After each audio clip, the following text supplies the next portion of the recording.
Live this morning, or will be live momentarily, with Deb Hutton on News Talk 1010, who's filling in for Jerry Agar on the Jerry Agar Show. So, in just a few moments, we'll be taking calls. If you want to call in, 416-872-1010. If you'd like to text your questions in, 71010. We'll be going right to 11 o'clock. It's 30 minutes with Deb Hutton on the radio, and then continuing on with our folks from that point forward. So, hang on, and we'll be getting going real soon. But I hope everyone had a great weekend. You know what I forgot to do? I forgot to tell TikTok to wake up. So let's wake TikTok up. Because we're everywhere but TikTok.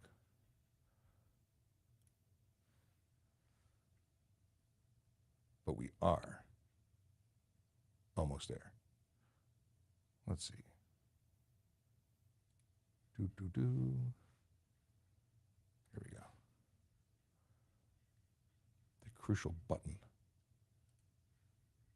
So much to talk about today. I'm really looking forward to the whole hour and a half. Oh, loading times are slow on TikTok. That can't be good. All right. Today's Wednesday.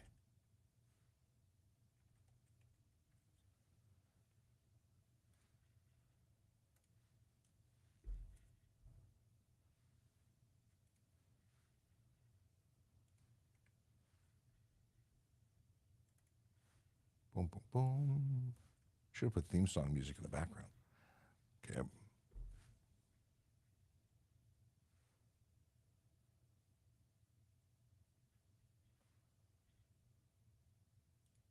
Saving.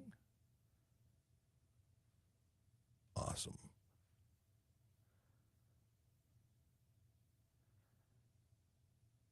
And Control, if you can give me a couple of seconds notice, we'll know what's going on, but I'm going to let everybody know on TikTok what's happening. Again, welcome to Ask a Traffic Cop, that show on the internet that answers your traffic and police questions. We're joining Deb Hutton on News Talk 1010 for the first 30 minutes of our show. You can call in at 416-872-1010 or text 71010 if you'd like to ask questions on the air. And we'll see where it goes, but it's always fun. I've never actually spoken to Deb before. This is the first time we're going to be on the air together.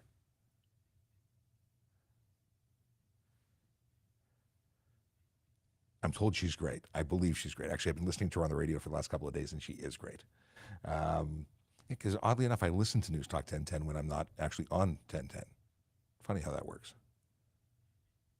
We've got people in the chat room already coming in. Chase, who says, had a great weekend. It's Wednesday. Yes, I came back from a day off, and I forgot that it's that yesterday you were all here, even though I wasn't. Akila Chacona says, greetings and salutations. Good morning to everyone who's popping into the room. We have, good morning from the Netherlands. Robert's saying hello. Robert Nederlof, or Nederlof. My pronunciation may not be correct. Huai says hello. And shared the live. Thank you. Yeah, if you don't mind, if you would be so kind, please share the live, retweet, follow, subscribe, do all that jazz. Helps the algorithm share us to everybody else. And it means that we can help more people. That's all that this show is about, is helping people. We want to make sure everyone understands the law so no one gets into trouble. Welcome back. It's Deb Hutton sitting in for Jerry today and for the rest of this week. It is Wednesday at 9:30, which means I am joined by Sean Shapiro, the TikTok traffic cop. Sean, welcome to the Jerry Agar Show. Thanks for having me back. How you doing? I am good. So 71010 is the place to send your texts if you don't have a chance to call in personally. And 416-872-1010 is where you call. Donnie is standing by to take your calls and get your questions in. They are coming in, as I guess they probably do every time you join Jerry, Sean. Let's start with the first one. Question for the TikTok traffic cop. I have a personalized license plate. Can I remove them to prevent them being stolen when I park on the street? No. Your plates have to be on your vehicle. It's one of those things you're going to find yourself getting towed if you have no plates on your vehicle. It looks like an abandoned vehicle at that point. So you can't park and remove them. They're kind of important. That was a simple but important answer to that question. I want to know what the texters' license plates say that would make them so popular.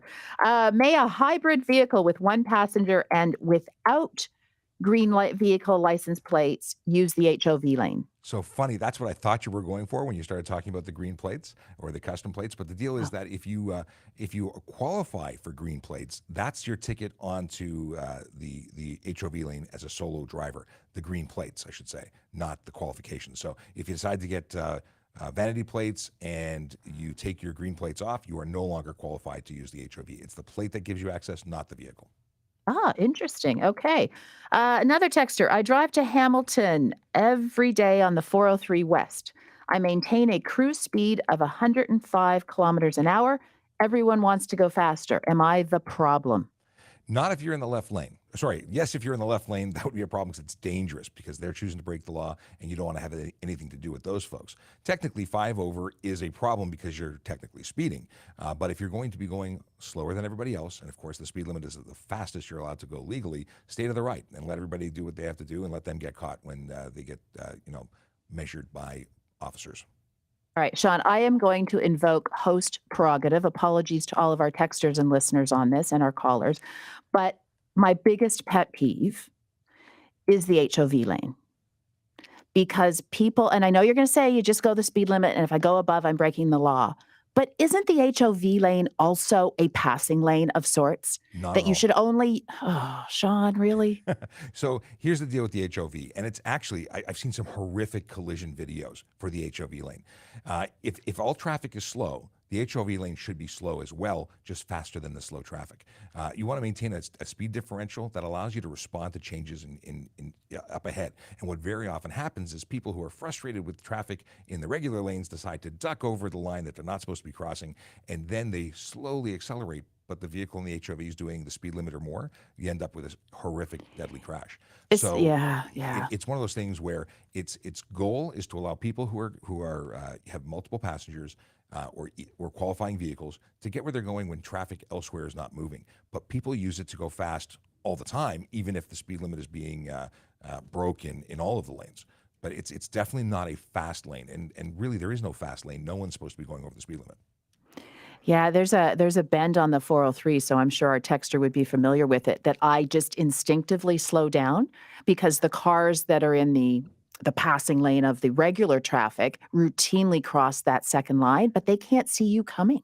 Well, They really can't. It's so scary. So I automatically slow down because I'm nervous. And you're doing the right thing. We give up a lot when we speed. We give up the opportunity to respond, and you can't get that time back. There's no undo button, and we see I keep saying it, we see really horrible wrecks as a result of poor planning and the choice that drivers make to speed.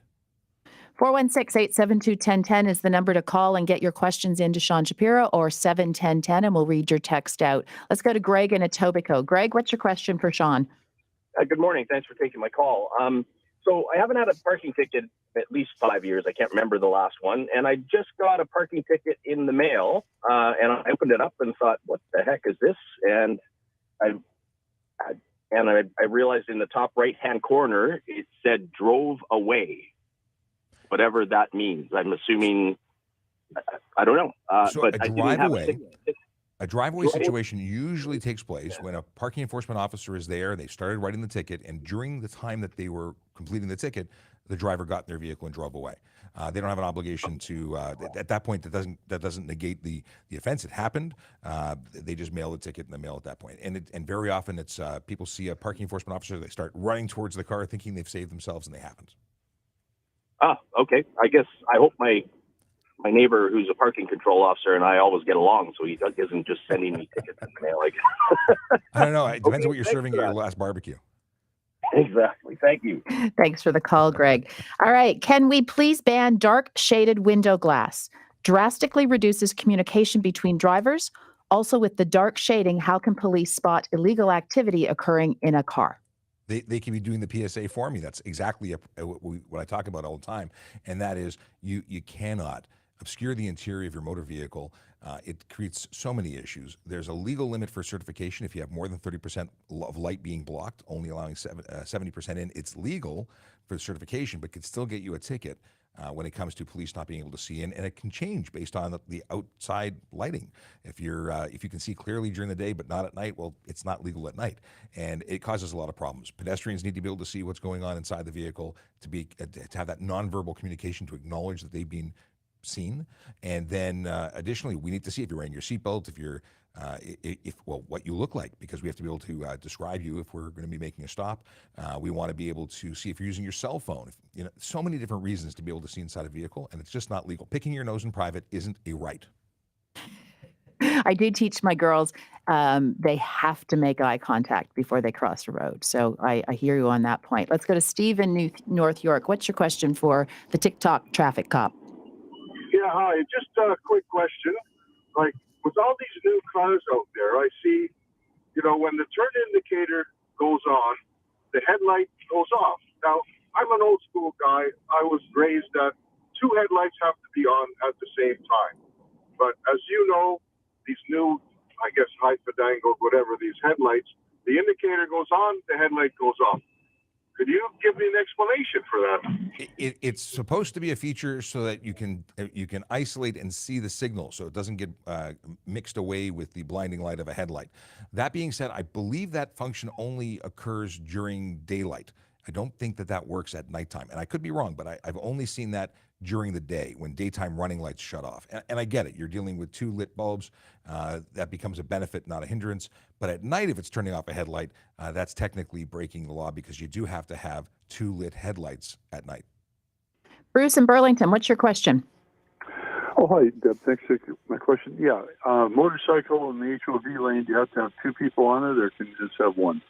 I think it was, I bounced around with when the date changed. I think it was 2019 that they changed it, that a single rider on a motorcycle could now use the HOV lane without breaking the law. It used to be, prior to that you had to have two and to qualify, but that is no longer the case. So an HOV lane being a 400 series highway, solo riders can do it without any issue. It's not breaking the law.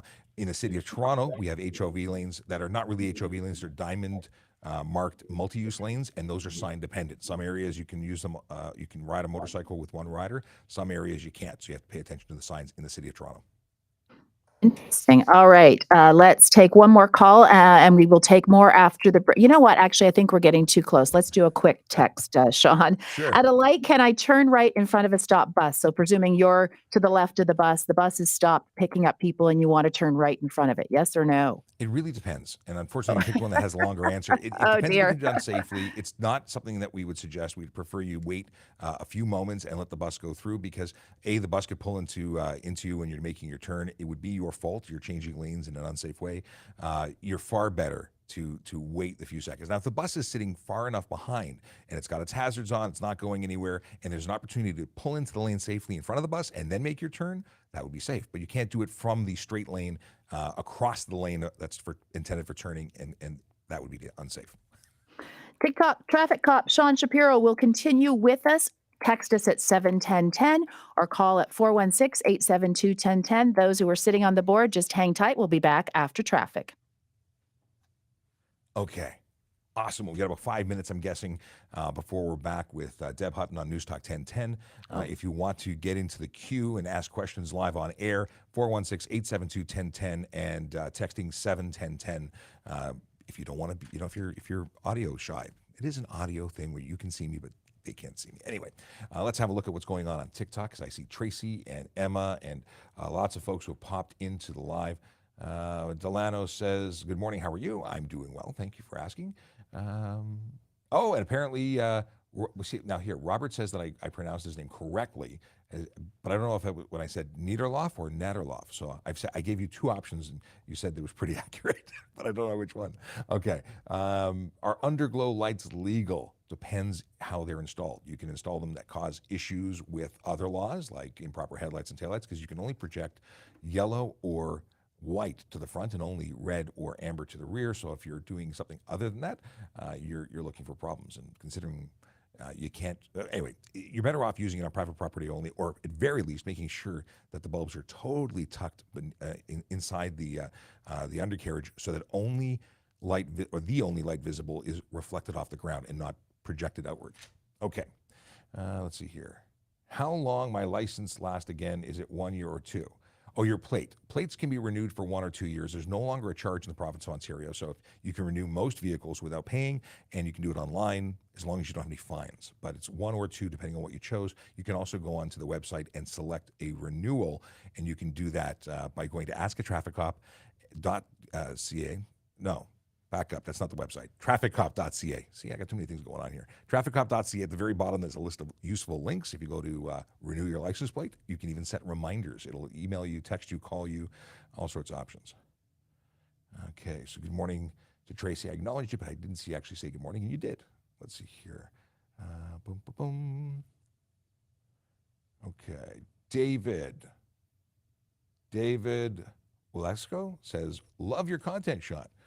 I'm an SEAN, not an SHAWN, but I still appreciate it. Joe says, Joe followed us. Thank you for the follow.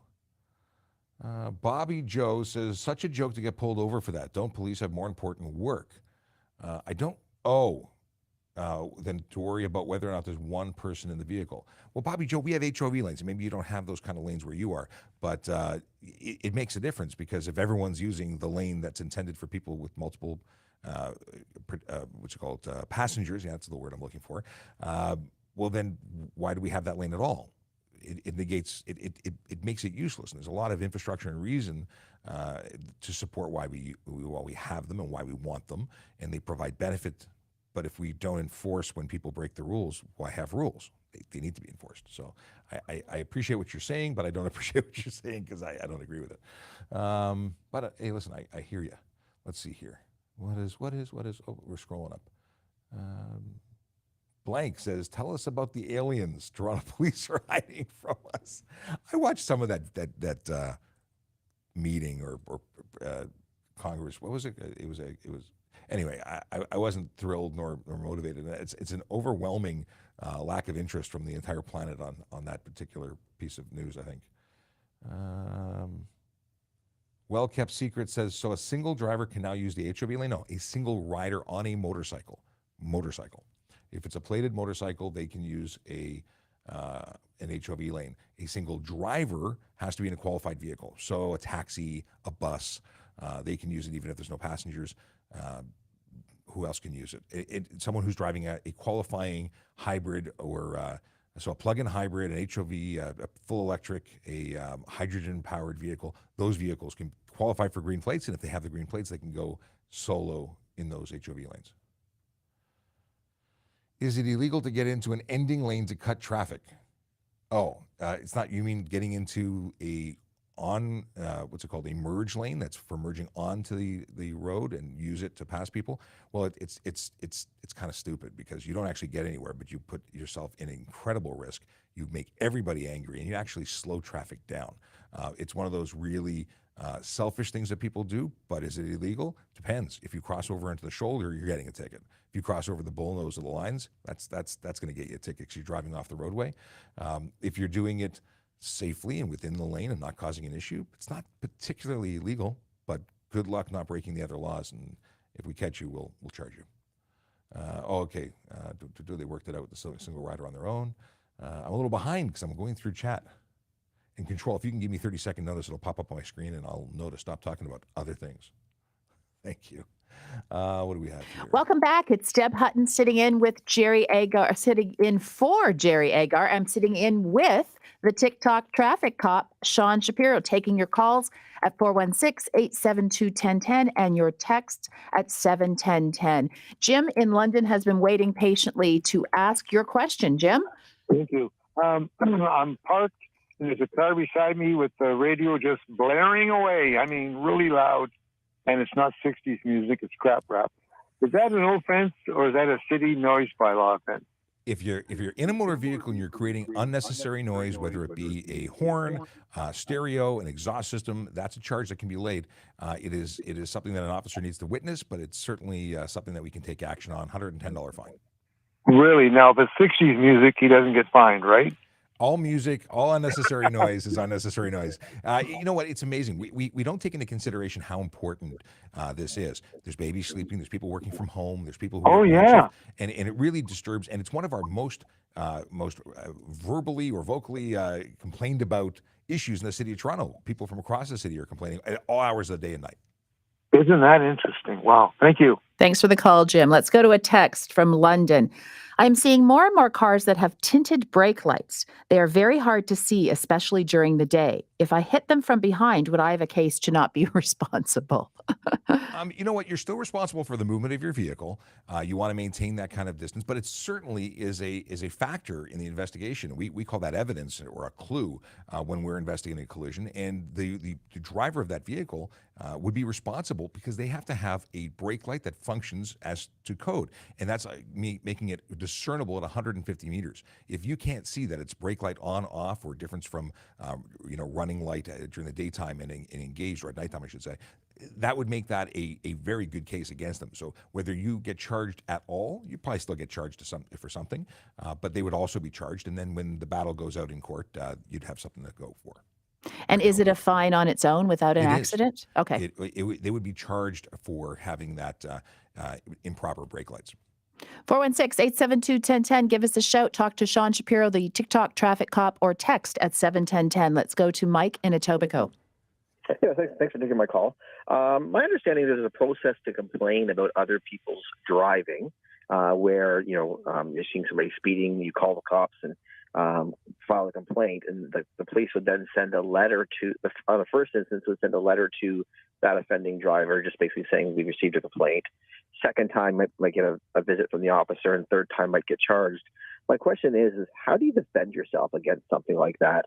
Basically, with all due respect, if a police officer showed up at my door and said, "We have, this is a third complaint," I'd be like, "Show me some proof. Otherwise, have a good day and good luck in court." I'll stop you for a second. We don't actually lay charges unless we can substantiate. It's not just a complaint. Okay. Complaining is wonderful. It's great. It builds a paper trail, but we cannot just lay charges based on that. If someone puts in a complaint that there is aggressive driving and it's one person 6 times, that's going to have less weight than 6 people 6 times. Additionally, it's just going to be a paper trail unless there's video evidence. And very often with the wonder and fantastic technology out there being dash cams, we can very often get enough to lay charges, not necessarily for speed, but for other dangerous driving offenses. Okay, thanks so much. Pleasure. 416-872-1010 for your opportunity to ask the TikTok traffic cop directly about your traffic question. Let's go to a couple of texts here. This is an interesting one, and I know you've answered it before, but worth doing again. What is the law about approaching a funeral procession? Is it just polite to pull over, or are we obligated to do that? And There's does no it matter if obligation. does it matter if there's a police officer leading that procession? Okay, I'm glad you covered that off, because the only special authority that would be provided is if a police officer is controlling an intersection or leading the procession. Generally speaking, the flashing purple lights are there just to tell you what it is. The markers on the cars that say funeral, it's just because they're going to try and keep their group together, but there's no obligation for you to do anything special. That said, if there's a police officer in the intersection, they're there for the express purpose of controlling that intersection for the procession. It's not for anyone else. So be careful, because you might find yourself getting pulled over if you're doing things you're not supposed to be doing. 416-872-1010. Give us a shout or text at 71010. Here's one from Toronto. When is it acceptable to tailgate? If never, then why is there not better enforcement? Well, it never is, of course, the right answer. And better enforcement, it's simply a numbers game. And I say numbers being the number of officers available to conduct enforcement throughout the city at all times. There's fewer than we'd like to have. We have more officers coming. I think our next class is 150 new officers, but they have work to do too. They'll be assigned to different things. So it's this balancing act where we take the most egregious offenses and focus our efforts there. The big 4 is where we focus our time. That's speeding, aggressive driving, distracted driving, and impaired driving. And of course, there's other things that we're looking for, but we focus our efforts there. If we see something else, it happens in front of us, we'll absolutely take action and lay charges. But we can't be everywhere at all times, and that's unfortunate. I'd love to be everywhere all the time. Let's take Daniel's call in North York. What's your question for the TikTok traffic cop? Well, first of all, officer, I want to thank you for your service and your protection. I know you don't hear it often, but I have a lot of respect for the occupation that you do. My question is, and it may seem like a simple question, but I find that it's not so simple all the time. Can you explain the difference between a no-fault and an at-fault accident, or just explain to the listeners what no-fault means? No fault is a bit of a misnomer. There's definitely someone who caused a collision, versus the person who is involved in the collision without, not as a result of their action. So we're always going to investigate and look for someone to have caused the collision, and we then charge people who for whatever they did. The no fault concept is really something that comes into play with insurance, and that means that your insurance company is going to pay for your damages, and their insurance company is going to pay for theirs, and then that's where it ends for you as the consumer. At the end of the day, the companies are going to subrogate or argue and determine fault behind the scenes, and it doesn't really get seen by the average person. It's something that they do behind the scenes. So for all intents and purposes, it's no fault because your insurance company covers your costs. Thank you so much. I appreciate it. Pleasure. And thanks for your comments, Daniel, at the beginning. Let's go to Sheila in downtown. Go ahead, Sheila. Hi there. A lot of the times when I'm driving on the highway, well, my husband drives and I'm in the car as a passenger, we'll see erratic driving. We might think it's drunken driving or stone driving or something.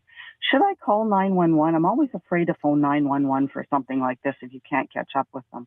Don't be afraid to do it. I did it yesterday. I observed someone who was smoking marijuana in the car. It's illegal. I had concerns for the safety of the driver and everyone else.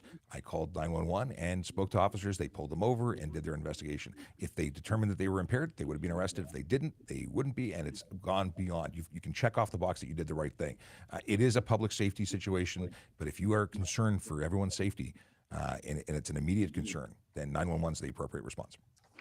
Yeah, it's a great question from Sheila because most of us know 911, but we don't always know the non-emergency line for our local police force, particularly if we're in a different community as we're driving. So I'm always hesitant as well to think that that's the right thing to do. So appreciate that. No, absolutely, and an easy one. Star MTP is on your cell phone. Will get you to the non-emergency line for Toronto Police. Star OPP, if you're on the highway, will get you to the OPP. So those are direct to an operator, not necessarily a priority 911 call. But again, for an impaired driver, suspected impaired driver, you can't confirm it. That's not your job. But if you believe it's happening, and 911 is appropriate. Sean Shapiro, this was fun. This is the first time I've done it. Thanks so Yes. much for joining me on the Jerry Agar Show. I apologize for all those texts and calls. You can hold them until next Wednesday when Sean will be back joining the Jerry Agar Show. Have a great day. Take care. You're listening to Deb Hutton in for Jerry Agar. Coming up after the break, it's part. We're gonna mute them and put them into the background. And now it's us. Now it's just us, and that's not just us. But you don't have to. We don't have to share. We can be selfish now. Okay, let me change the graphics, and I still have to get rid of that bird. Things that I want to do that don't always happen. Take care to just waving off to the folks at News Talk 1010 who said goodbye. So I got to update the screen just to let you know. Although we're no longer on the radio in the city of Toronto, and as far outward as London, actually it's rebroadcast when News Talk is on. They're everywhere. They go all over the place. So we get callers from across Ontario. It's fantastic. But we are now broadcasting only, as we say, TikTok, YouTube, Twitch, LinkedIn, Facebook, Instagram, Kick, Twitter. Are we anywhere else? We were experimenting with broadcasting on Telegram. I had a group. I've created a group playing with that. Didn't do it today, but we'll try it again. If you are new to the show and don't know who I am, my name is Sean Shapiro, a police officer with the Toronto Police Service. I work at Traffic Services. That's the citywide traffic unit for the city. I work specifically in an office called the Traffic Safety Programs Office. I work alone, but that's not me. Actually, I work with Sergeant Kolik, but she's a sergeant. I'm the only PC in the office. That's what I was trying to say. And I talk about traffic safety, traffic law, and police stuff on social media, but I'm involved with so much more. We have an auxiliary program here. We're involved with training and creating projects, and we have a lot of fun doing it. But we do great work in the city, as I tap myself on the back. But the goal is, and as much as I'm tapping myself on the back, it's really because we as a unit, because it's more than just me providing all this great information. I have a team of people, well, actually not my team, but we have people all over the city working under the umbrella of traffic services that are trying to make the roads safer every day. And that gives me an opportunity to mention Vision Zero Enforcement Team. Oh yes. Let me scroll back. Oh, they got a good speeder. Who they get? 3 hours ago, they got someone doing 110 and a 40. Driver stopped at Avenue Road, downtown Toronto, in a 40 zone. The driver asked for a break as it was his first time speeding. Record shows 2 prior convictions for stunt driving. Looks like PC Pappy may have been on there because they tagged him. Let's see here. I say they tagged him. I got to like my own post because somebody else posted it on the account. But anyway, 110 kilometers an hour. Where does anyone have to go that fast in a 40 zone? Anyway, let's get back to Division 0 Enforcement Team updates, which says today they are in 31 Division and 55 Division. That's the communities, the neighborhoods. So Black Creek, Humbermead, Downsview, Humber Summit, the beaches, Riverdale, Danforth, East York, places where real people live, work, and play and deserve to be safe. It's one of those things. People choose to put others at risk. We go and find those people and we hold them accountable, one ticket at a time. Now, hopefully, we will have drivers who choose to act this way cease to be drivers. Like this one, for instance, who's going to get a 30-day suspension, a 14-day vehicle impound. And on conviction, being that they have 2 convictions already, that means that they're looking at a lifetime ban for driving. That's pretty good. That's pretty good. They don't deserve to drive, obviously. And then they make up stories that they are first-time offenders, which is really comical. Okay, let me scroll back here and see what's going on. We got Joshua, who says, good morning, Traffic Services, Toronto Police News Talk 1010 from Joshua in Toronto. Well, thank you for the hello and good morning. Big Jeff Fresh says, good morning. Chase says, since nobody else said it, Harley Day. I was tweeting this morning saying that the timer is counting down, that we are, last tweet on the topic said that there was like 24 minutes left to buy tickets. So I hope you got your tickets. I hope you I wish you all the best and all the luck, because if you were lucky enough to buy a ticket, you might be winning a Harley Davidson today. And I would totally be okay, because I bought 8 tickets. I'd be totally okay with winning the motorcycle, because I like motorcycles. Leo Wife, my wife, says good morning. Big Jeff Fresh continues to say, what is this? You know what? I said taxi, and that's exactly what I meant, but thank you for clarifying. Big Jeff Fresh wants to make sure that everyone understands that Ubers and other lane share companies are not qualified to go into the HOV, only a licensed taxi. I don't know whether marked taxi, I think taxi. I think it has to have a taxi license. I don't know if there's rules for having a marked, like how marked a marking must be. Could you have it? I don't know. I'm not a big taxi enforcement person, but at the same time, if you're not a taxi, you must not be in the HOV lane unless you have the appropriate number of passengers. Oreo.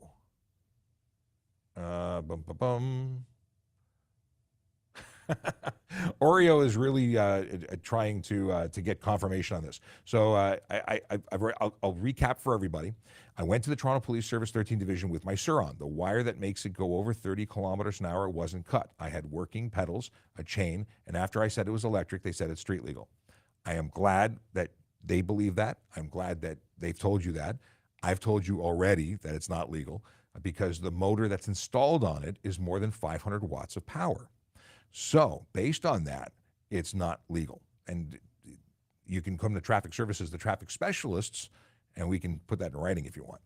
But it's not legal. It is required to have a motor no more powerful, not capable of going faster. If you cut the wire, it's capable. It's a user modification. The vehicle was designed to go faster. You're basically just restricting the gas pedal from going further. I get it.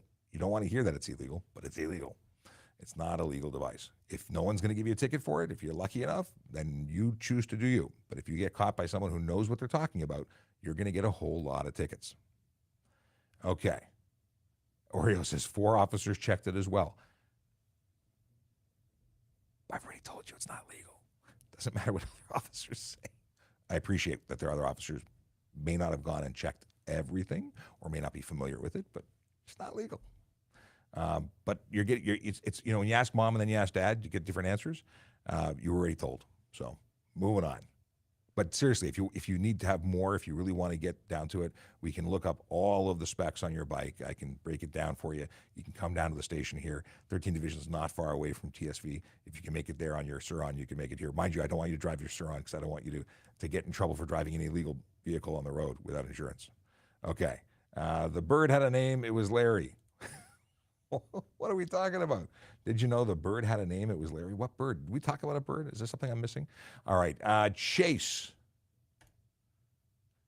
Why doesn't traffic services release more traffic stop footage for public awareness? Kind of like how YRP does it for impaired driver stops. First off, I love the stuff that York Regional Police is doing. It's something that we've talked about. I don't know if it's going to happen. Obviously, different services, different rules. Hasn't been approved here.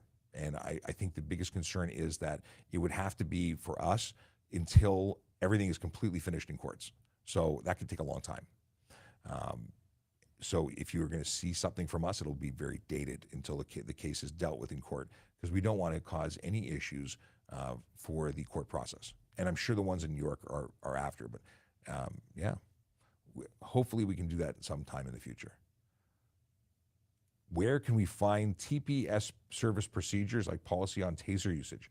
I don't know if it's something that's publicly available. You might be able to apply for it on a Freedom of Information Act request, but I don't think we publish our procedures openly, and I could be wrong. Leo wife asking questions. Okay, so if you're on TikTok, let me put it over here. If you're on TikTok and you're asking questions in the chat, I don't necessarily see everything directly. In fact, I'm no longer looking at the chat. My wife is in the chat, who is also a member of the service and is cutting and pasting on my behalf so that I can see things. So when you see my wife pop up as Leo wife, that's a question that's coming from TikTok. She's not actually interested in knowing about these questions. Can you get pulled over for warning others about cop cars ahead? Well, if you're warning them, how are you warning them? Are you yelling out the window? Are you honking your horn? Are you driving? What are you doing? Well, if you're flashing your high beams, you're improperly using your high beams. You could be charged. You could be pulled over and charged. But here's the bigger question. Why are you warning people? If you're telling people to slow down so they don't get caught, you are working directly against the concept of making our roads safer. You are, in fact, working to make the roads less safe, because someone will see the flashing high beams. They will slow down temporarily. They'll be driving safely as they pass an officer, and then they'll continue doing something dangerous. And if they kill someone, well, that's your fault, isn't it? Or is it? You're contributing to it. You should drive and worry about yourself, but you could certainly be pulled over, not for warning, but for the things you're doing to warn. And I say that as I pin you for everything that happens after you warn somebody. I'm just trying to have you think about it. Is it really your fault? Well, the person drives fast, is taking the decision to go fast, and is making the decision for what they do. I'm not making you responsible for their actions, but certainly you're contributing to it if you're helping them to continue driving. Our goal when we stop someone and ticket them is that it stings. They get a ticket, maybe they change their behavior. It's not about the $110 ticket or whatever it is that you get charged with. It's about changing behavior.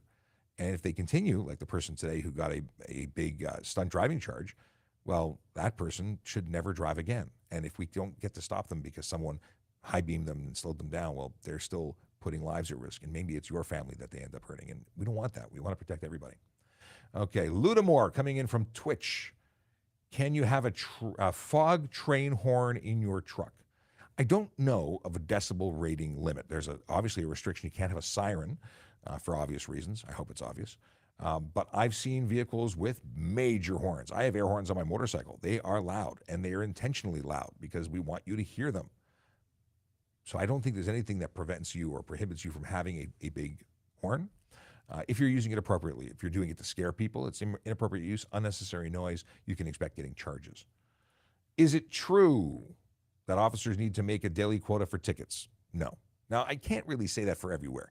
For Toronto Police, it's not true. We definitely do not have a quota.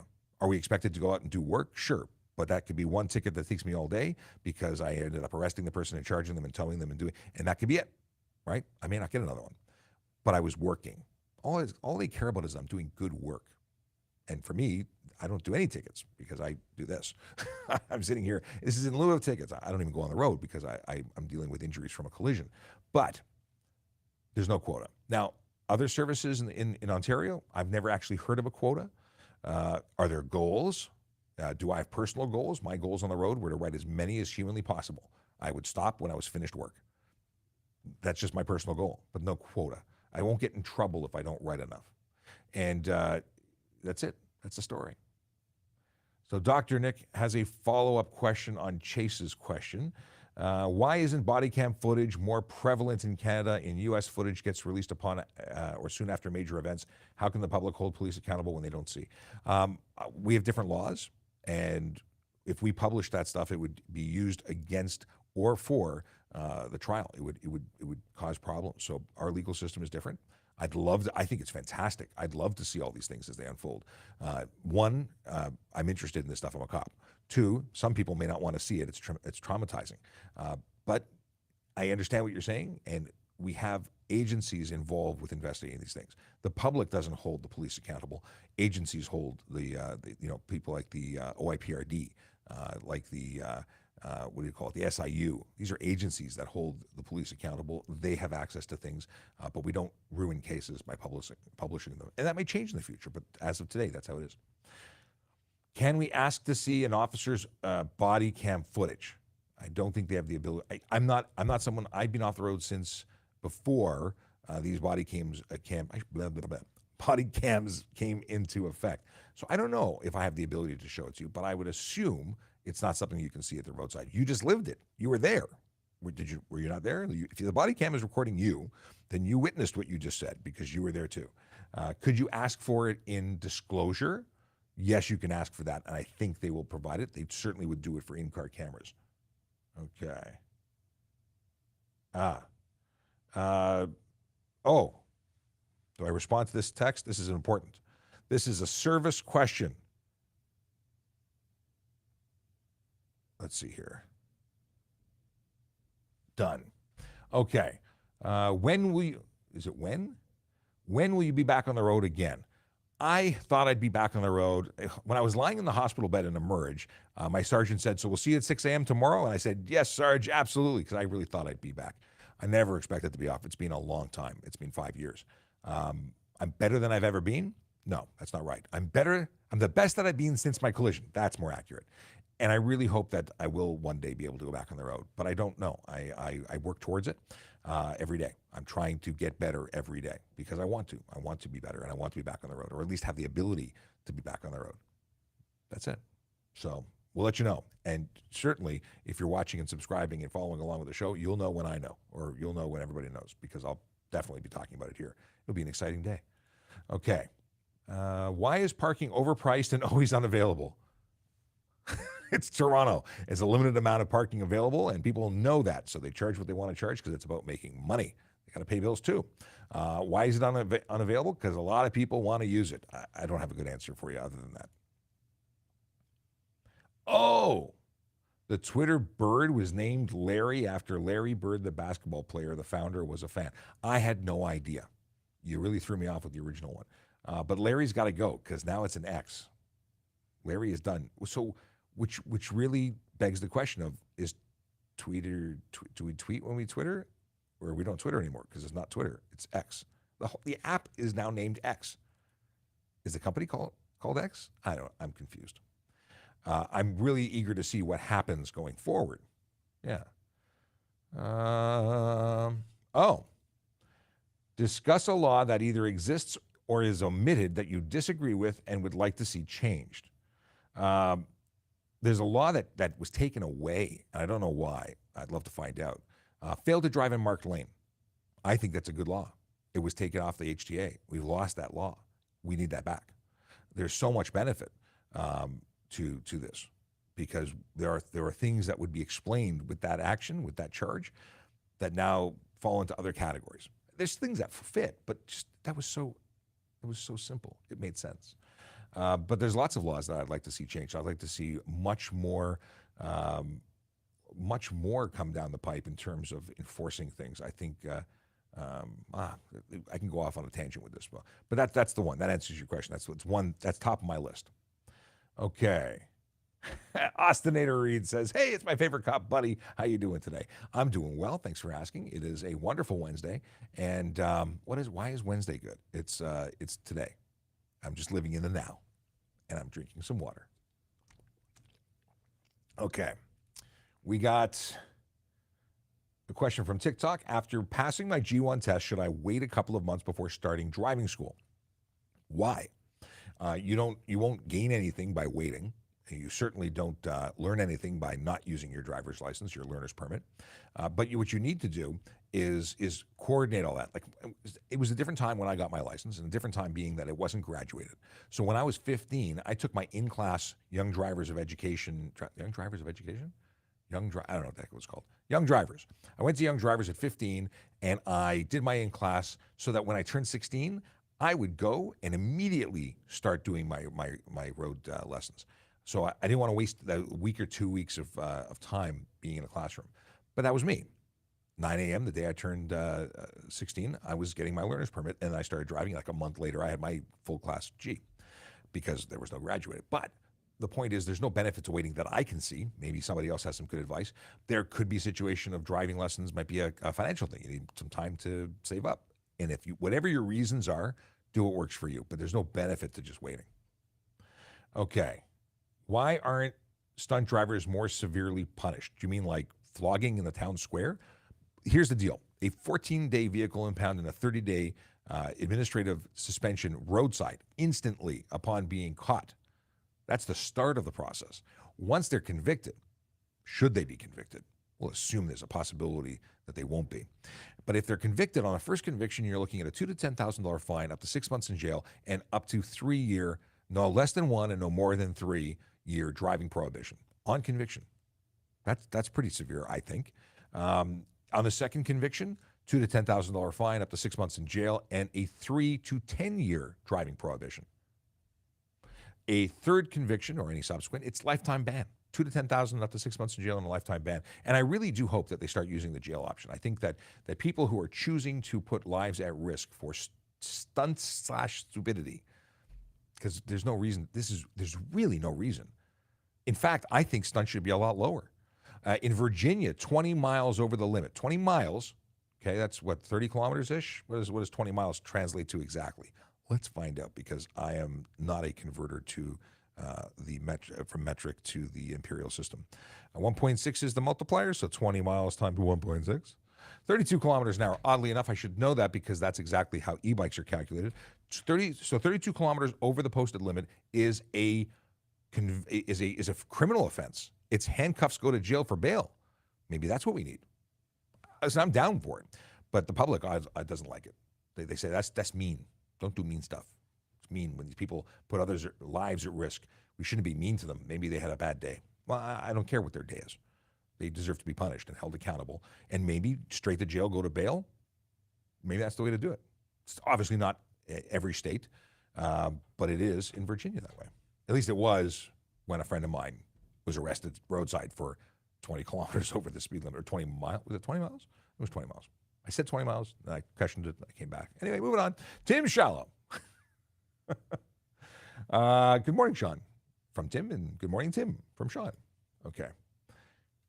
Chase asks a question. What's this? Do you feel that pedestrians or the motoring public in Toronto would be less safe if e-scooters became legal? I don't know how to answer that. They're not safe now with them. If they were legal, would they be more or less safe, lesser safe? Listen, here's the deal. I have been looking at my coffee but not drinking my coffee, so I need to boost my caffeine. Okay. E-kick scooters are generally unsafe for the rider. They're unsafe for pedestrians that the riders hit on occasion. But oddly enough, they do most damage to the person on the vehicle. So would everyone else be feeling less safe if more of them were around? Listen, more of something not so safe is less safe for everybody. But I think one of the biggest reasons that they're not legal is the risk to the person on them. They're just not safe in general. We had someone in Oshawa die on one of these. We had a child in Mississauga die on one of these. We've had many different vehicles that are e-bike, scooter, uni-wheel, or electric unicycle, people who have been maimed as a result of their use. Usually it's the rider that's on them, and people say, well, if it's only them that's getting injured, who cares? What's the big deal? It's a big deal. It's still a big deal. If they get injured and they can't work and they destroy their families because now they are forever being taken care of, or because they have brain damage, or they have injuries that prevent them from working. Like it costs everyone. Society pays for this. Now, different countries have different laws and different ways of paying for things, but in Canada, taxpayers pay for it. And that's very selfish to think that taxpayers just shouldn't have to. What about this poor person who's been injured? But if it was preventable, because if they didn't drive that vehicle, they wouldn't have been hurt. It changes the perspective. At least it should change the discussion. Anyway, more about that later. Can the public pull over the police for a traffic violation? Let me sip on some coffee because I need coffee for this one. My coffee's cold now. That's disappointing. I waited too long, like a lot too long, like 40 plus minutes too long, 50 minutes. Okay, I guess I'll top it up. There's nobody coming in to top up my coffee. It's an espresso. I got to top it up myself. Anyway, I was going to say I thought about it double, but I didn't. So, okay, I never addressed this because no, you can't pull over the police. You have no authority under the Highway Traffic Act to pull over anybody. Can you make a complaint? Yes, you can. If you think that a police officer is doing the wrong thing, you can call a supervisor. You can make a report to the OIPRD. You can do a number of things, but you have no authority to pull over a police officer for a traffic violation. And here's the real one. Is it a traffic violation or is it something that you're not allowed to do? Because the law actually has exemptions for for police officers, for fire engines or fire persons, for emergency services workers. Let's use that blanket. There are exemptions. We're allowed to go through red lights after we've stopped and have our emergency service equipment on. Yeah, we're allowed to do it. We're allowed to use our cell phones, computers, or handheld communication devices if we're communicating for the purposes of law enforcement, fire, or ambulance stuff. We're allowed to because the law says so. We're allowed to speed. We're allowed to speed without using our lights on. That's something the HTA says we can do. We can do a number of things. All right, we can do stuff. We can ignore certain bylaws in emergency situations. We can do stuff that everyone else can't, and that upsets people, and I appreciate that. But that's not a traffic violation. We're actually legally doing it. So I'd love to know what you perceive to be a traffic violation. And again, I invite you, if you think someone's done something wrong that they shouldn't have done, you can certainly make a complaint. Okay, question that's transposed or cut and paste from TikTok by way of my wife, who says, the unknown name says, "Hey Shap, I really want to be a cop, but my parents don't want me to. Do you have any advice for me?" Yes. My parents didn't want me to become a cop either. What parent wants their child to go put their life on the line every day to protect people who generally don't appreciate them? Now, obviously, you people here are wonderful, but there are people who don't, and a lot of society doesn't appreciate police and other emergency services as well. But it is something that is a risk of your own life. It's something that takes you away from your family for shift work. If you're a parent, it takes you away from your kids' parties and events and graduations. You are sacrificing of yourself in order to serve your community. And although I get lots of thanks here, not everybody gets thanks. So it's a thankless job very often. Sometimes it doesn't smell good. Sometimes it doesn't feel good. Sometimes you get hurt. And some people don't come home. So I get why a parent wouldn't want their child not to. I'm not sure I want my kids to be. Things have changed. It's not something where we're getting lineups anymore. It's the greatest job in the world for me. And if you really want to do it, I support you, and I think you should do it, even if it doesn't make your parents happy, because it's all about you being happy. You have to be fulfilled at the end of the day. And yeah, I will tell you this. If your parents want you to get training and pursue education outside of law enforcement, I would support that as well. So go get a degree in anything that makes you happy. A good non-police related event or education is a good thing to fall back on, because you might think this is the best thing, and then you may do it, and you may succeed, or you may say, this isn't for me, and I wish I didn't have the education that I had. I wish I had an education that would be transferable to another field to give you options. Now, you can become an accountant and then become a cop. We look for people with financial understandings of numbers and such, because we have financial crimes, opportunities created by another entirely unrelated educational path. So, if you try being a cop and you don't like it, you can become an accountant afterwards. You're qualified. See where I'm going with this? You can make your parents happy and you can be happy and do your thing. Anyway, if you are interested in becoming a member of the Toronto Police Service, as I've just, spoken negatively about the career in some ways, But I got to tell you, I really love what I do. And it's the only thing I've ever wanted to do. And I would do it 100 times the same way because it's the best job in the world. But I get parents' perspective as well, being a parent. So let me talk about becoming a member of the Toronto Police Service. If you go to tps.ca/careers, you can go and read all you want, all there is to know about becoming a police constable right here on the page. Hey, look at that big button that says apply now. Why? Because we'd like you to apply now. If you scroll down, you'll find out all the requirements. All the requirements. You'll find out all the stuff about missing parties and things as you find out that we work all year round in all sorts of weather and shifts. And you can find out what you need to do and find out how to contact some of these amazing recruiters. Yes, they're standing by right now. I don't know what they are. They may not even be at work yet, but they are certainly, available to answer questions. And they are the pros. They are the people who know everything about this. I'm just someone who's gone through it and speaks passionately about it because I think this is a fantastic place. I stopped scrolling here because this is what many people want to know. How much do police officers make? When you are hired as a member of the service, you will start off, while you're being trained, you will start off making $67,680 a year. Obviously, that is for the period of time broken down while you're training. You graduate, $75,218. After basically just over a year each step, I think it's 14 months. When you hit for first class constable, if you've done well, if you haven't been making boo-boos, you will graduate to a base salary of $107,456, and that's not including all the benefits, paid vacation, and all that jazz. This is certainly not a job to get rich on, but it is a fantastic, fantastic career. And it's a career with multiple opportunities because you don't have to be a police officer, or you don't have to be a police officer at a division your whole life. You become an accountant, or you have that desire, like numbers, you can go become a person working in the financial crimes area. You like computers, you can get into an area of investigation, taking advantage of your skills.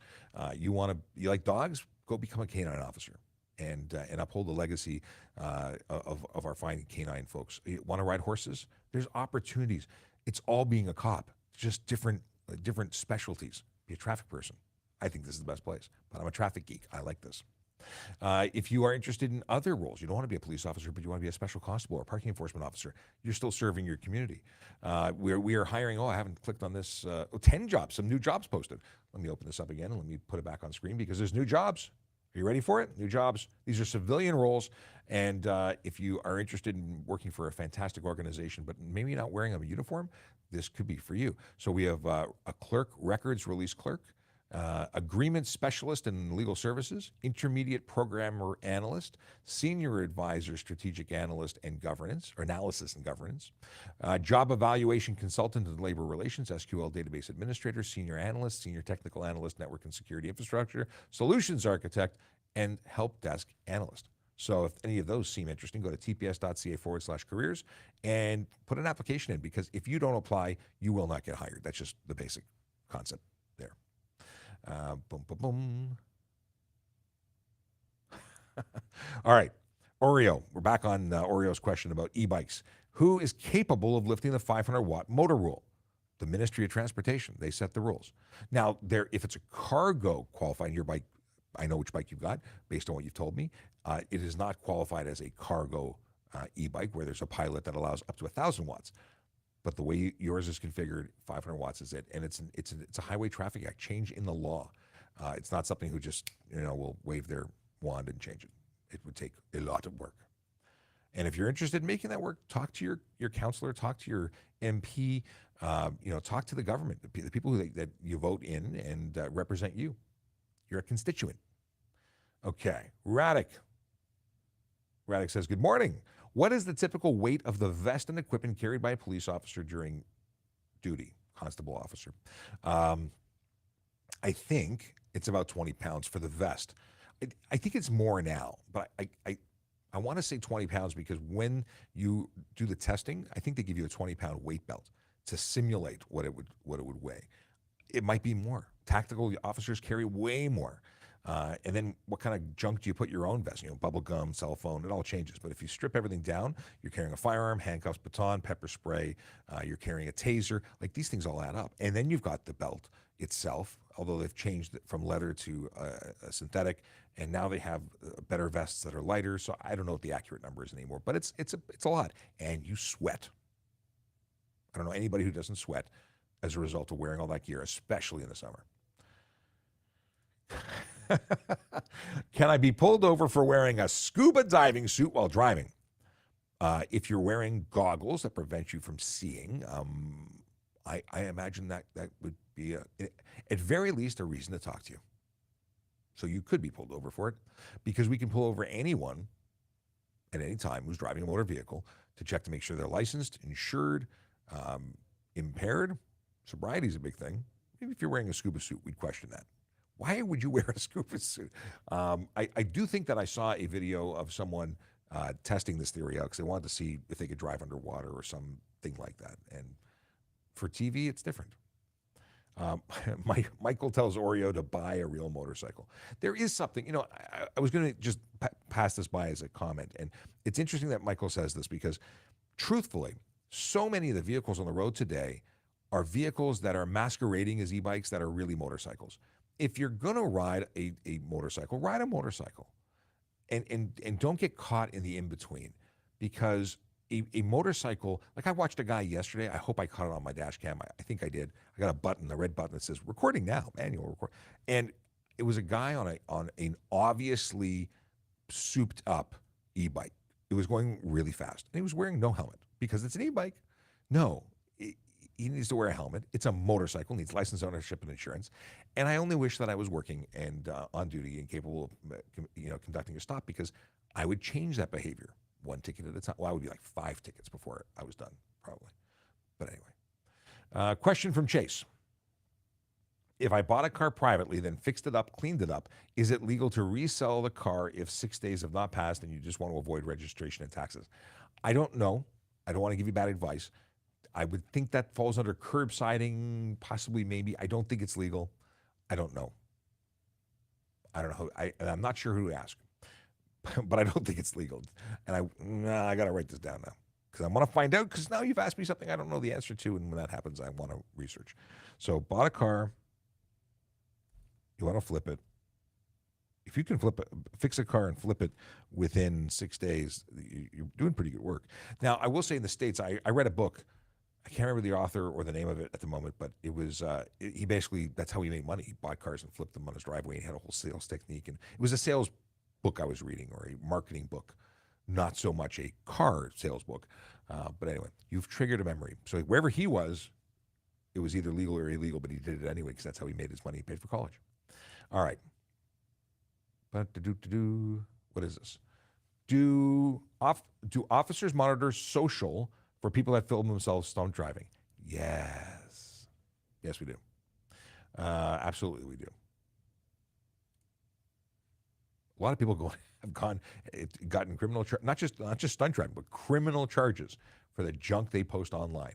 It is wonderful, and I really appreciate those who film and document their illegal activities and then make it available for the public so that we can then have it sent to the police, and then the police can take action and charge them. I really appreciate those people because they make it easy. Smart criminals, and I say criminals because stunt driving, although it's not criminal, very often the criminal charge of dangerous driving is applied. Smart criminals don't usually get caught. They don't usually record themselves. Oh, yeah, sorry. I'm entertained by this. Let's see here. What is the punishment for equipment deleted on a diesel truck? Well, there's multiple things. You can be charged for no muffler, no an improper exhaust, $110 for each of those fines. But you can also have your license plates pulled for having issues surrounding Environmental Protection Act. Don't do it. Don't do it. Like it's not smart. Oreo says hi. Michael. So Oreo responding to Michael says, I don't have a license. I totally appreciate why someone who doesn't have a license would want an e-bike. Totally get it. There are benefits to being able to get around and have accessibility to stuff. So either get a license or make sure you have a vehicle that is compliant, because what you have is a motorcycle, but you don't have a license. So either have a totally compliant e-bike or don't ride. Does the law state you have to wear a helmet on your head while operating a motorcycle? It does, but there's an exemption in the province of Ontario and some other provinces that allow folks who are of the Sikh faith practicing wearing a turban, not practicing riding, but practicing the faith, to wear a turban in lieu of a helmet, or they wear a turban all the time, so they cannot wear a helmet. And that's it. That's the only exemption for not wearing a helmet. Thank you for young drivers in Canada. That's Akila Draconis correcting me because I called it Young Drivers of Education. And it makes so much more sense now that you said Young Drivers of Canada. Alumni. Okay. We need a secret handshake, Akila. Okay. Luda Moore has a question coming in from Twitch. If a student driver gets pulled over due to failing any road laws, who will get the ticket, the student or the instructor for not stopping the student from driving? Depends. Generally speaking, it's going to be the driver. The driver, learner or otherwise, is going to get charged because they're the ones driving. The instructor or supervisor may get into trouble for other things, but generally speaking, if not exclusively, the driver is responsible. When you say instructor, if they have an instructor and they have a break, there may be other rules that they're having to follow. I don't know what the world of driving instruction sets rules on the instructor for. When you say instructor, I'm assuming you mean, no, you've really painted a picture saying instructor and student. Because if you're saying supervisor, that's just mom, dad, cousin, uncle, friend who's qualified to supervise you driving. But I don't think there's anything that I would lay against the instructor, unless they were like, go faster, because no. And I think that would stop as soon as they were pulled over, because if they were still cheering, they have problems. Why do cops always touch the back of cars before approaching the driver? It's mostly an American thing. We do it too sometimes, depending on the officer. But the idea is that if I touch the car and that my fingerprints are now on it and you run away, then I have a chain of evidence being created, physical evidence that I could locate that vehicle and say, yeah, I touched it right there. There's my fingerprints. It's the same car that ran away from me. That's essentially the idea. Question from Austinator Reed. Hey, are you going to Maxville on Friday for Glengarry Highland Games? I am not. I did not know they were happening. I've never heard of them, in fact. But I'm not going. What am I doing on Friday? Probably going here to work.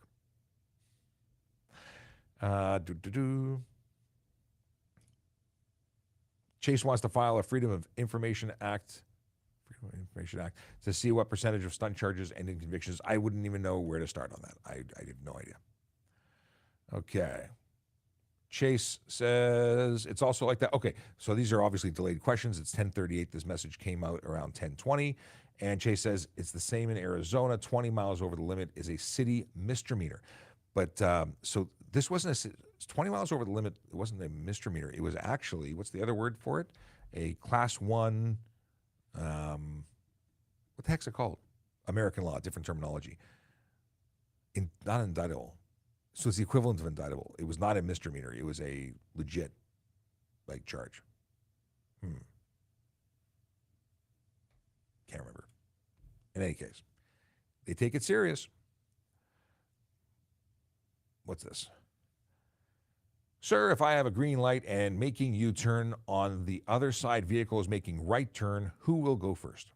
So if you're crossing a path of traffic, you have a higher onus on you to make sure it's safe. The person making the right turn has an onus on them to make sure they can do what they're doing that's safe. But generally speaking, the person, you know what? You're both responsible. You both have to make sure it's safe. If you're U-turn's like the worst thing you can do. I know many people say, whatever. It's not a safe maneuver. It's the least safe maneuver. You're far better continuing through, making a number of right turns and circling back, but U-turns are like the worst. You have a super high chance of collision. We've seen so many very tragic collisions where someone going straight through ends up colliding with you and killing the person making the U-turn, or the person making the U-turn ends up killing the person who's going straight through. We've lost officers because of U-turns being made in front of them while they're going to calls. How about we should make U-turns illegal. I think that's what we should do. But I've answered this a number of different ways, I'm sure, over the last couple of years. But if you're making a U-turn, I think you have the higher responsibility to ensure it can be done safe. Both have to be done safely. But I'm going to put more weight on the U-turn person, because it's totally out of characteristic or uncharacteristic move. So I think that you need to ensure everybody else has finished doing what they're doing before you do what you want to do. What is this? Oh. Ugh. So, okay, here's something that Achilles says, come to Brampton. We have a pilot program. E-scooters are a nightmare, especially when driven by 8-year-olds with no helmet. It is illegal, pilot or not, for an 8-year-old to operate a vehicle. You have to be, I think, 14 or 16 to operate an e-kick scooter, even if it's under the pilot. Let's go here and have a look. We have Traffic Cop. Let me go to my own link because I want to go to the page. If you haven't been to trafficcop.ca, which is not auto-completing for me when I type it in. Here we go. See, I took down the thing. Oh, I got to talk about Ford. As soon as we talk about this, I'll talk about Ford. So, E-Style. Here we go. Let me put it on the screen. E-Kick Style scooters. So, where does it say? Somewhere it's going to say the minimum requirements are. Come on, where's the age requirement? There has to be one. Am I missing it? Did I see it? 16 years old. Yes, stand at all times. Wear a helmet if under 18 years old. I think everyone should have to, regardless of the age. E-bikes that do see, the difference is an e-kick scooter can go no more than 24 kilometers an hour and be in order to be conforming to the requirements. E-kick scooter, it should never be called an e-scooter. It's an e-kick scooter because it confuses people who buy e-scooters thinking they're e-bikes that are then capable of doing 32 kilometers an hour. Anyway, okay, gonna go here. I want to talk to you about, because I said I would. Let's go here and talk about Ford driving skills for life. I have a button to press, and I'm going to press it. Here we go. Ford driving skills for life. August 19th and 20th, there are spots available. There's a lot of spots available. Come visit me. August 19th and 20th. It's at the let me scroll here. Let me bring up some stuff. I'm going to put this back on screen. I want to show you. I want to show you what's going on. Here we go. Boom. Okay. Ford driving skills for life. I'm going to be there.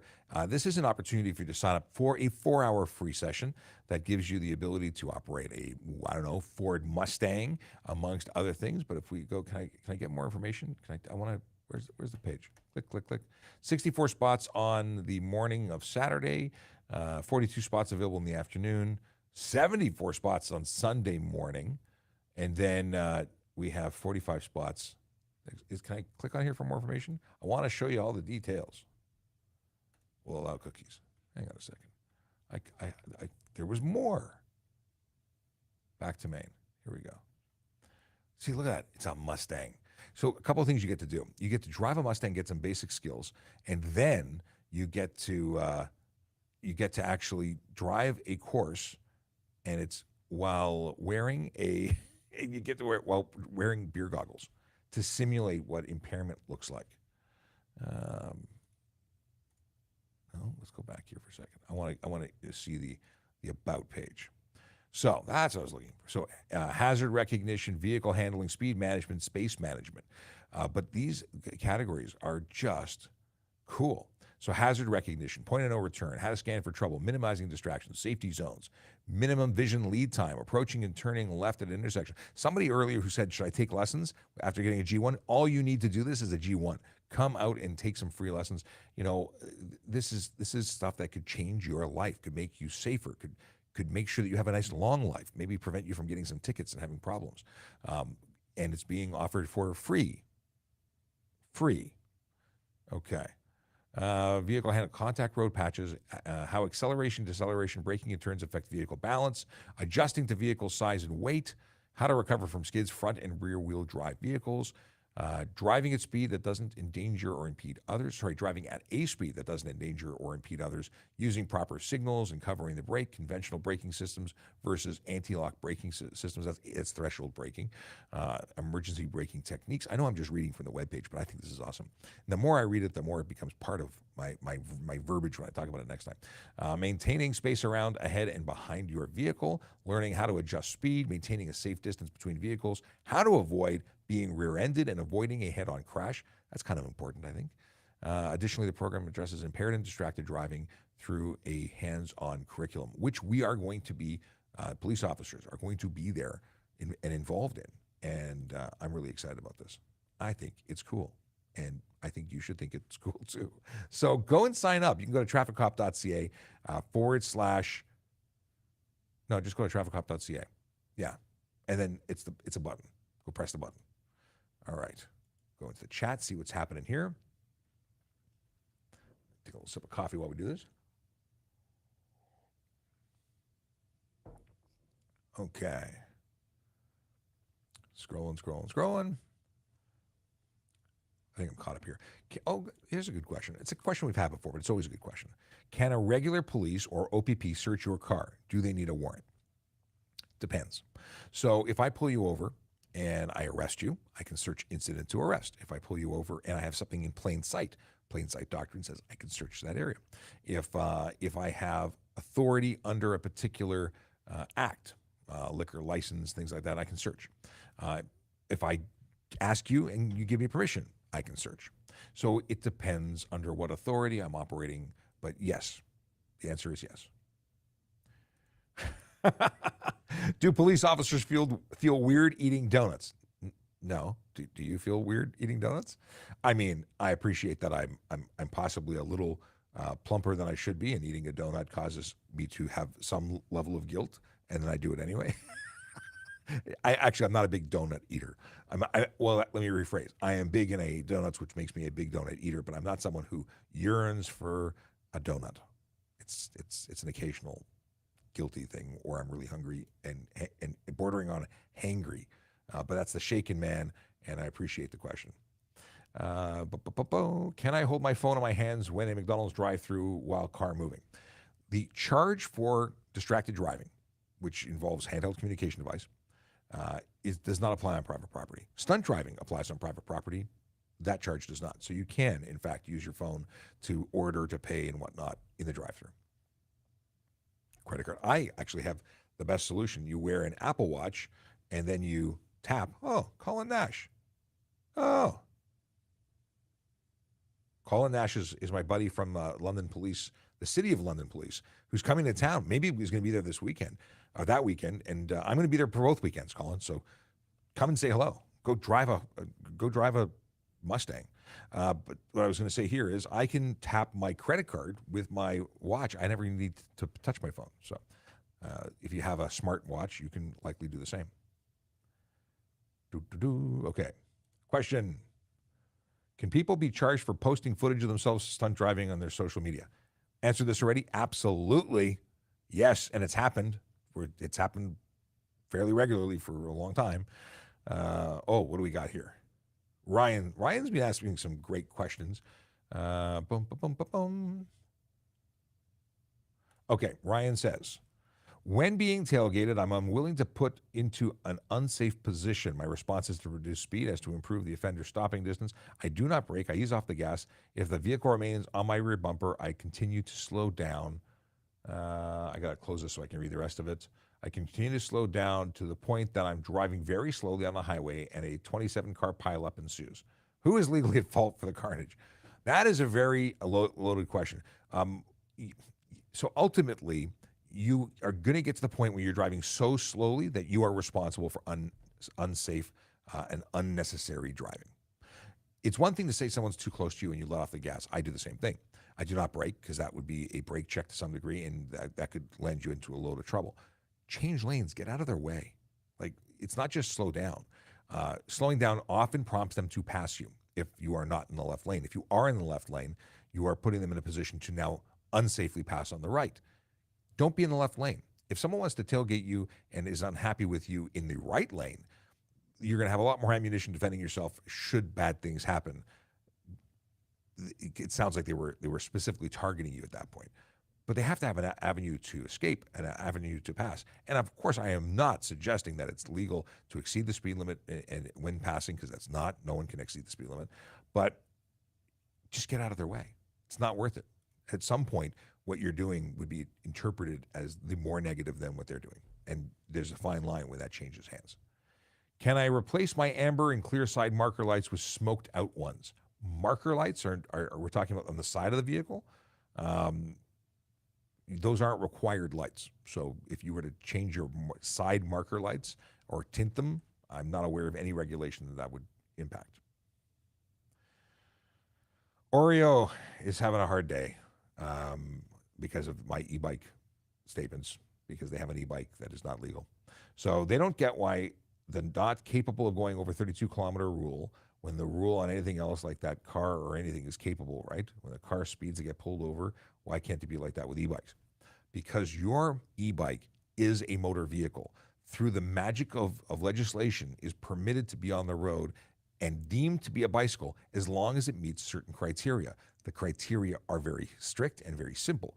Not capable of going more than 32 kilometers an hour, not have a motor more than 500 watts, and then it functional brakes, and there's a bunch of other things. But it only works. Your motor vehicle, your motorcycle, built and designed and produced as a motorcycle with pedals, but a motorcycle, it's a motor vehicle, is only magic. The magic only works if you follow the rules.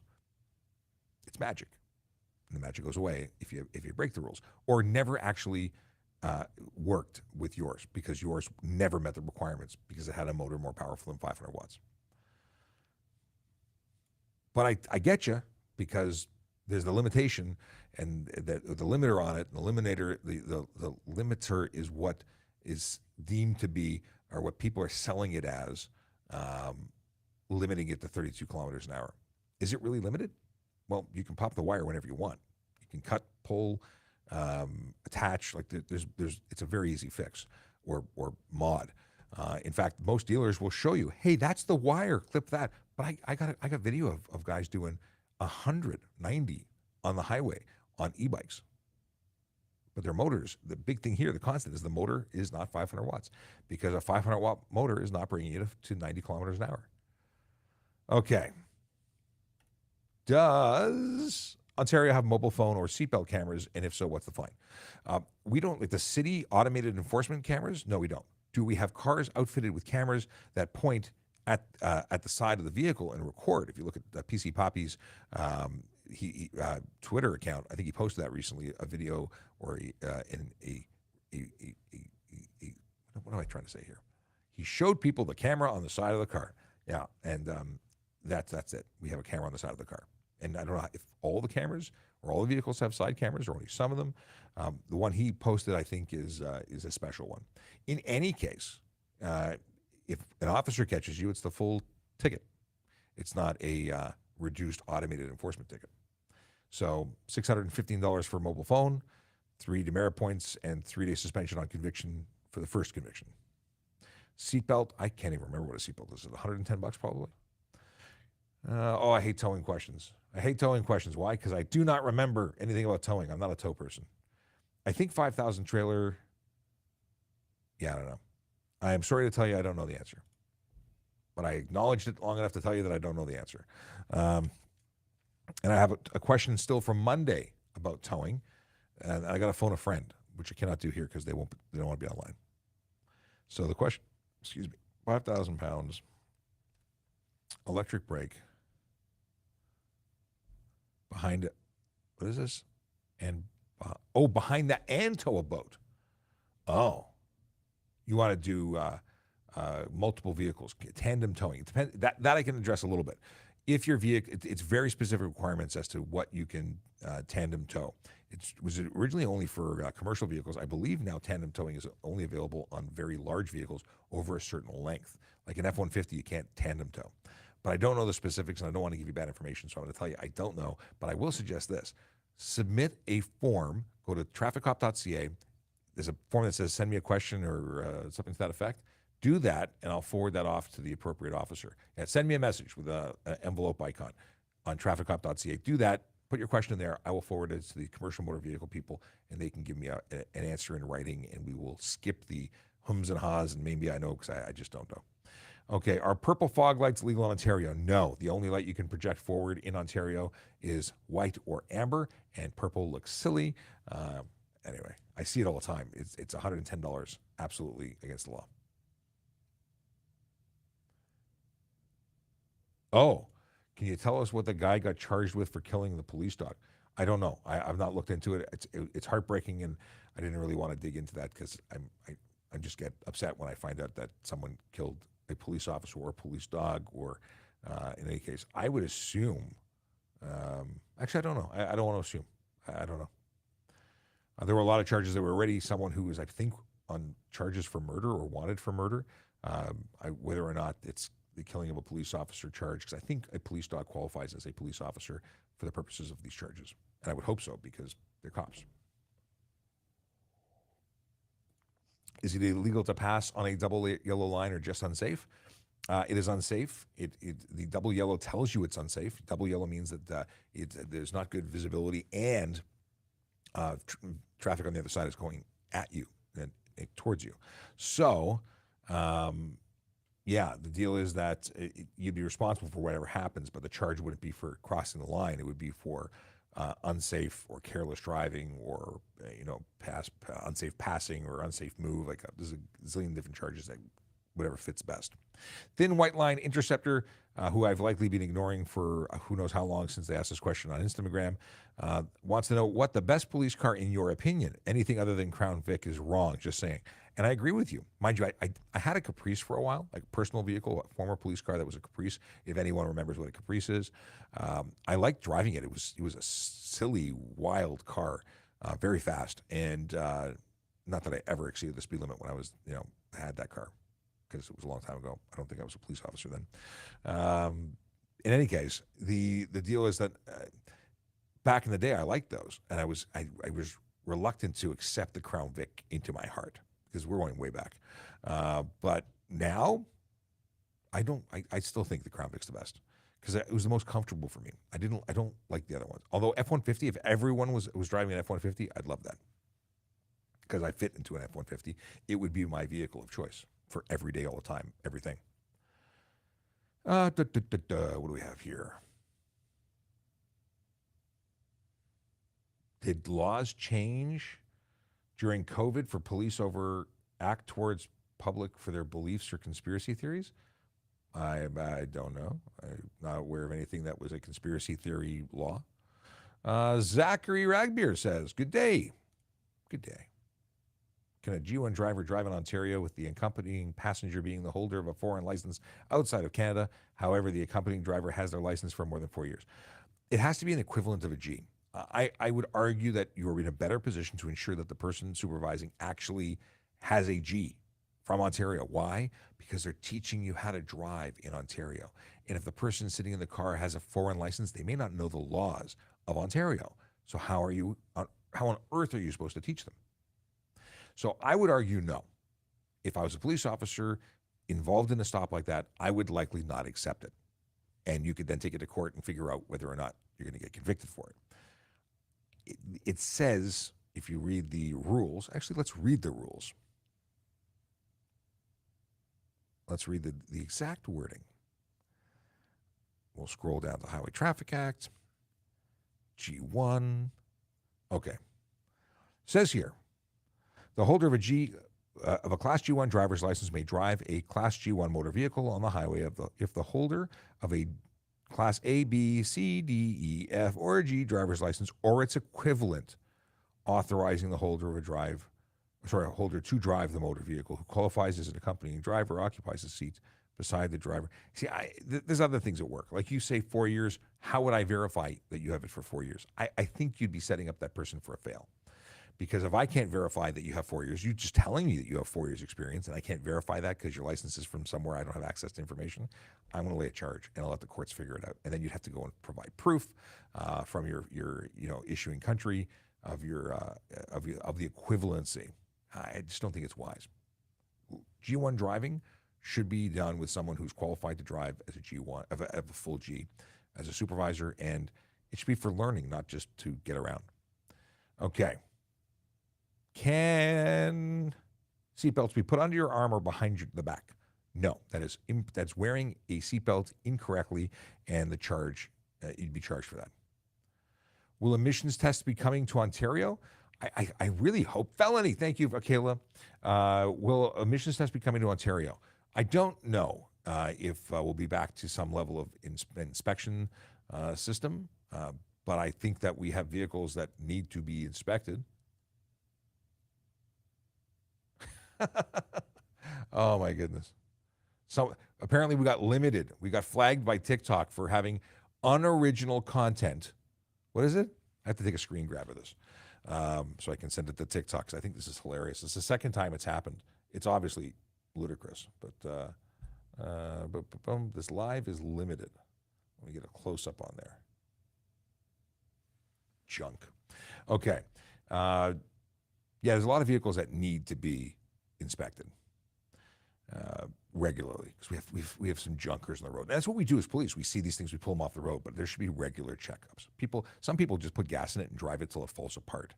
And we do our best to catch them before that happens, but okay. Is there any laws about removal of trailer hitches that stick out a foot? No. Your trailer hitch can be in there even if there's not attached to a vehicle. There's nothing specific to a foot or less or even a little bit more.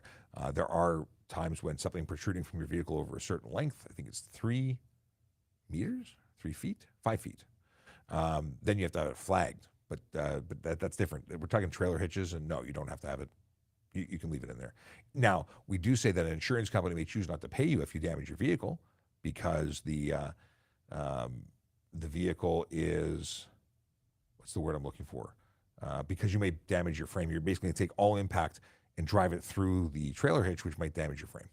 So I will note that it's 11:02, so we've gone past the 11 o'clock mark. I'm going to quickly see what else we have here. This doesn't look like there's a whole bunch of messages waiting, so I'm going to try to answer as many as I can before we close for the day, because we will be back tomorrow. We've already done an hour and a half because we started at 9:30. We'll be back tomorrow at 10 o'clock to do the Thursday show. Let me scroll down here. Good morning. Oh, awesome. I'm glad to hear it. The Grinch has officially applied for one of the civilian jobs that we mentioned. So very happy to hear that. The Grinch has been I want to say a long-time listener now. And we would love to have you as part of the family. So good luck to you with that. You have to let me know. In fact, send me a message, email me, let me know what you applied for, and I'd love to follow you along the process and see how that goes. How do officers know if your stickers are expired now that the stickers no longer exist? Amazingly, we have a database that we can check with. We have the ability of looking that up, and then we base our stuff on that. We look it up and it's expired in the system. We have a direct link to find out whether it's currently active. And now with the introduction of ALPR, automatic license plate readers, we can see that instantly without even having to type it in. I don't know if we've been approved for use, but I think it's for certain things and not others, and we're doing it in stages for the automatic license plate, but we can always look it up. Is there a decibel level to be fined for loud exhaust, or is it up to the officer? It's up to the officer, but we have to be able to articulate what we're seeing and why we're choosing to lay a charge. What is reasonable? It's subjective, but to the point where I'm going to lay a charge, it's got to be really bad. Like, I get that a muscle car is going to sound grumbly and loud, and I like that. But when they're revving it to red line and everybody on the street is feeling it in their chest and people are covering their ears, makes great evidence. And if I have dash camera or body cam coverage of people reacting, even better evidence. But it's not just someone's annoying. It's not just they're making a little noise. Listen, I can't stand these crackle, pop, crap mufflers and the settings that people are doing. And then we talk about the people who are modifying. Like there are like Corvettes. You put it in track mode, it's more or it's louder. Than if you put it in the basic mode. If you're choosing to put it in track mode to annoy everybody, I think you should get a ticket for unnecessary noise. Is it illegal to be in track mode? No. But if you are making more noise in track mode and you're choosing to, rev your engine and make a spectacle of yourself, you're drawing attention. You're buying yourself a ticket. The Mustang has a great feature. It has like a silent mode. Use it. Why are you making yourself obnoxious? So it all depends. It all depends. That e-scooter law does have a speed rating as per age or all scooters in general. As Toys R Us sells scooters. So the Toys R Us scooters they're toys. They don't qualify as e-kick scooters per se that I'm aware of. I think that those are well below. It's like the ones that are Actually, no, maybe they do qualify. I don't think those would even be possible of doing 5 kilometers an hour. They're very tiny toys sold at Toys R Us, but those aren't legal for the road. So now I'm circling back. That's a toy for private property, but I don't think they qualify as e-kick scooters. I'm glad you asked it, Grinch. I'm going to look into it. And the Ford program does look really good. Hopefully, you sign up for one of the many, many spots. You don't have to be a new driver. That is not an accurate belief. If you believe that, it is for anyone who wants to be getting some good driving skills. They want to make drivers safer for the road. We want to too. So if you are interested, go to trafficcop.ca, click on the link right at the top, and sign up, and then come say hello. Oh, so there's a question about cargo scooters. Let me see if I can find this for you. Cargo e-bike, not scooter. Cargo e-bike. Pilot. I am googly-gooing it just for you. All right. Let me put her on screen for you.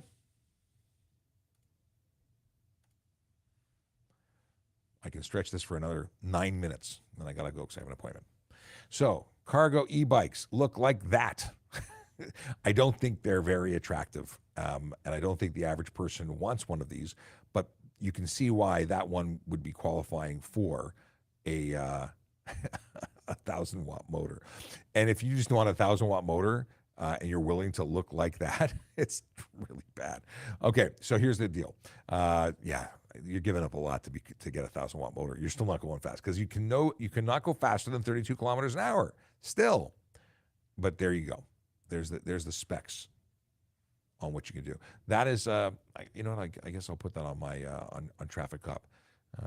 But if you search cargo e-bike pilot, you will find the page, and there you go. What do we have here? What does a verbal warning mean? It means I told you don't do it again and have a nice day, and there's no documentation of it. You're just getting a verbal warning, and that's it. Doesn't go on your license, doesn't go on our police records, unless I create I could if I made a report about it and said I gave them a verbal, but it's different. If I give you an actual provincial offenses warning, then all police services can see it easily.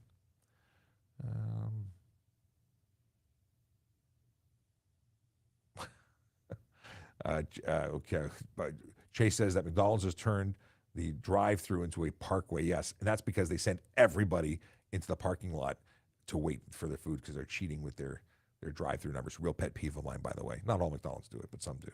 And it's not even the McDonald's doing it. It's the employees of the McDonald's who don't want to look bad. Fake in their stats. Is there any virtual schools that teach drivers how to drive in bad weather, learn what to do in case? You know, I don't know about driving schools that do a curriculum remotely that way, but check out Trubacars. Do I have I think I have. See, we're doing actually, I wonder if Scott is back from his fishing trip, because we do this thing with Scott. And I changed the background, but I got to take away the caption for a second. Oh, where is it? Here, chat. Okay. So if you go to Trubacars, Scott Marshall has been creating footage, and I'm sure if you were to ask him to create footage specific to this, I'm sure he would. The deal being that they are teaching, they actually create curriculum for driving schools, but they are teaching and providing tips and tricks and things for drivers who want to be safe. It's all about driving safe. So check them out, Trubacars. They're on TikTok, they're on YouTube, they're all over the place. What is this? As the electric world grows, I'm sure the laws will start to change and enforcement will become stronger. Maybe e-bikes, scooter crew detachment. You know what? I'm working on some training to provide to officers so that they understand all the ins and outs, because it is confusing and it's hard to keep up with technology. You know, if you're out there, working as a copper, you're not reading all the books like I am here, who specifically focused on education. And, you're not sitting on committees like I am, dealing with the city and the province about all these things. So they have a different perspective. And then I have to share the information that I get. That's what we do. We share our knowledge.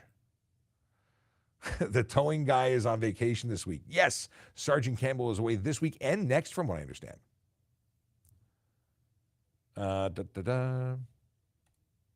Question. Someone on TikTok got a hold of an e-bike with 2 separate motors, 400 and another one 300.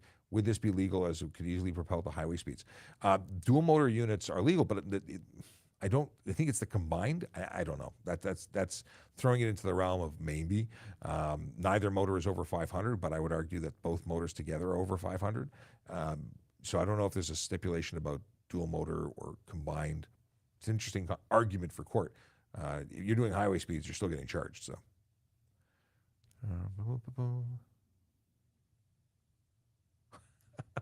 All right. Oreo's really on it. If I go back to the police station who told me it's legal and I get paper or something that is considered legal by them, if I get pulled over, which hasn't happened, how would that work? A police officer telling you that it's legal doesn't change the law. It's their interpretation, and they won't write you a ticket for it. So they're going to give you advice based on what they know. I've told you it's illegal, and it's recorded and available for the public. So everyone knows if Oreo gets a ticket, I told him so. The deal is it's illegal. It's absolutely legal. Even if they say it's not legal, even if they say it's legal, it's totally not legal. It won't change. But if you get an officer who understands the law, even if you have a note from that officer that said it was legal, doesn't make it legal. It just means that that officer who said it's legal won't charge you. I'm going in circles, but are we picking up what I'm putting down? It's not legal. And even if someone tells you it's legal, it's not legal. Let's see here. I don't know what you changed, but the show got so much better now that the questions are in order. You know what got better? It's actually that we're slower. When we get really ramped up with tons and tons of people, the technology, and maybe it's just I haven't been seeing my page update where it slides me down from, I'm right now looking at questions that came in at 10:58. But in the event that we got a run of questions, it would stream to the current question. We all scroll up and then I have to fight to get back to it. It's really annoying. So maybe this is an update, or maybe it's just we have fewer questions. Whatever it is, I like it. I'm glad you like it. And we'll keep it going. We'll do our best. Okay, Oreo. And we've been doing a lot of talking. It's almost like we're just having a show together. But Oreo says, never been pulled over by any cop I've driven past because they've never sped over 32 kilometers an hour.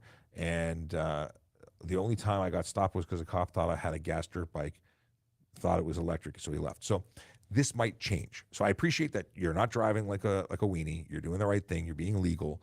I appreciate you. I'm not trying to give you a hard time. I'm just telling you that based on the information you provided me and the model of the vehicle you drive, it's not legal based on its configuration. It is possible that no one will ever give you a hard time because you're not doing more than 32 kilometers an hour. Very often what we're going to do is speed measurement for speeders and cars, and we're going to look at bikes too if they're approaching, and I can tell that they're going as fast as the cars. I'm measuring speed of the car doing 60. You're keeping up with the cars. I know you're speeding.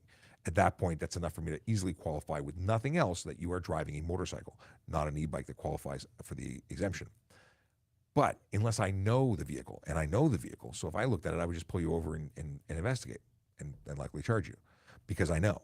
For everyone else that doesn't know, you're probably going to have no problem.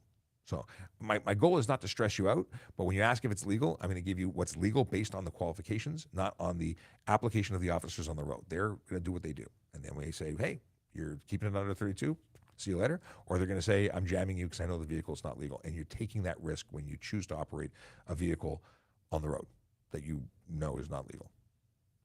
Okay. What if you forgot to stop for an ambulance? How does anyone forget to stop for an ambulance? Well, it's a $490 ticket and 6 demerit points if you forgot and someone pulled you over, namely a police officer who saw you forget. People on 401 who pull right onto the entrance ramp lanes to pull ahead of backlog. What? People on 401 who pull right onto entrance ramp lanes to pull. You're saying people who change lanes onto the on-ramp speed lane, like it's the lane that's intended for people to get up to speed to merge into traffic. It's a merge lane. Those people, if they do it properly, well, first of all, don't do it. No one should do it. It's something that drives everyone crazy, leads to road rage, leads to collisions. It's taking it. You're not going faster. You're just annoying everybody. So is it legal? Depends what they're doing, and if they're crossing over off the highway onto shoulders, bull noses, and things like that. I would charge them given the option. If I could catch anything that would be, worthy of charging. Okay.